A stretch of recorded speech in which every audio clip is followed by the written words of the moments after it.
শুভ দিন। আজকের এই আধুনিক যুগে ডিজিটাল বাংলাদেশের বুকেও আমাদের একটি নির্মম সত্যের মুখোমুখি হতে হচ্ছে। প্রশ্ন একটাই, একটি খুনের মামলা করার জন্য কেন ভুক্তভোগী পরিবারকে লাশ নিয়ে থানা ঘেরাও করতে হবে? আজকে আমরা কথা বলছি নারায়ণগঞ্জের বন্দরের একটি ঘটনা নিয়ে। 18 বছরের তরুণ জুবায়ের, যাকে ছিনতাইকারীরা ছুরিকাঘাত করে হত্যা করেছে। কিন্তু অত্যন্ত পরিতাপের বিষয়, এই ঘটনায় মামলা না নিয়ে উল্টো ভুক্তভোগী পরিবারের কাছে ঘুষ দাবি করার অভিযোগ উঠেছে পুলিশের বিরুদ্ধে। শেষ পর্যন্ত এলাকাবাসী লাশ নিয়ে থানা ঘেরাও করার পর টনক নড়েছে প্রশাসনের। একজন সাব ইন্সপেক্টর বা এসআই কে ক্লোজ করা হয়েছে। কিন্তু আমার প্রশ্ন, আইন কি এটাই বলে? ঊর্ধ্বতন কর্মকর্তাদের এই পদক্ষেপ কি আদৌ আইন মাফিক হয়েছে, নাকি মূল অপরাধীকে আড়াল করতে চুনোপুঁটিকে বলির পাঁঠা বানানো হলো? আসুন বিষয়টি একটু গভীরভাবে আইনের আলোকেই বিশ্লেষণ করি। ফৌজদারি কার্যবিধি বা সিআরপিসি এর 154 ধারা এবং পুলিশ রেগুলেশনস বেঙ্গল বা পিআরবির 244 বিধি খুবই স্পষ্টভাবে আমাদের দিক নির্দেশনা দেয়।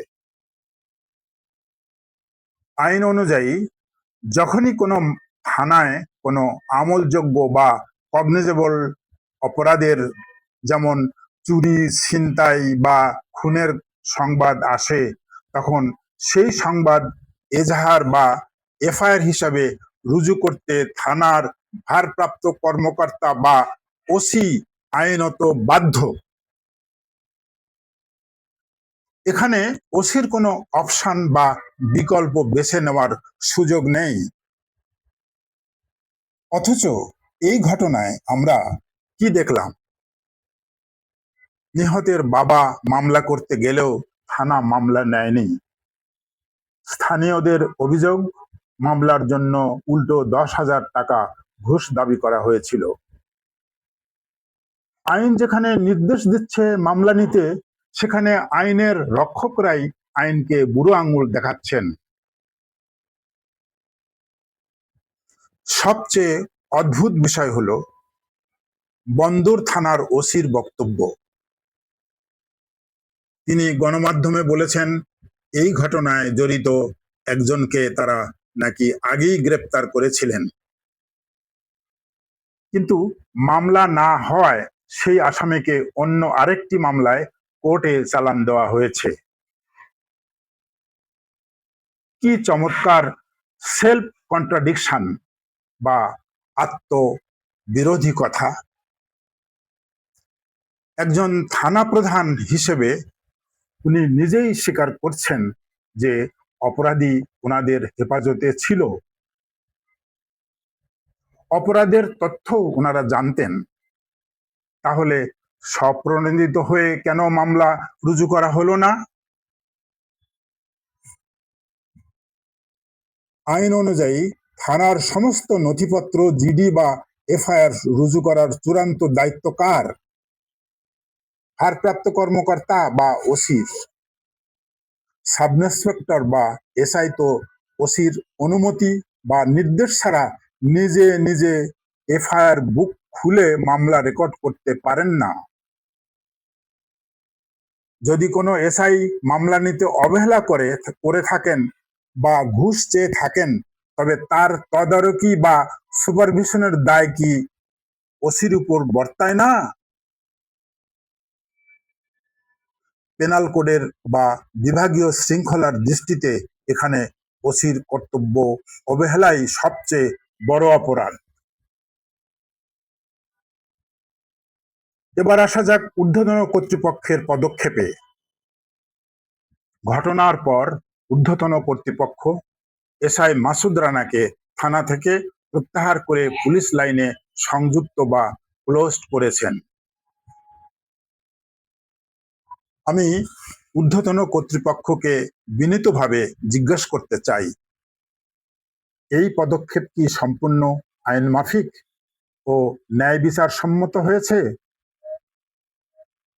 একটি থানার প্রশাসনিক ও আইনি সমস্ত দায় দায়িত্ব যার কাঁধে, সেই ওসি বহাল তবিয়তে রয়ে গেলেন আর সব দোষ গিয়ে পড়ল একজন এসআই এর উপর।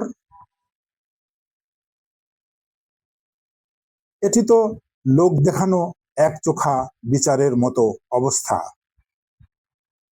থানার ভেতরে ওসির নাকের ডগায় একজন খুনের মামলার বাদী ঘুরে বেড়াবে, মামলা নেওয়া হবে না, আর ওসি বলবেন আমার কাছে তথ্য নেই।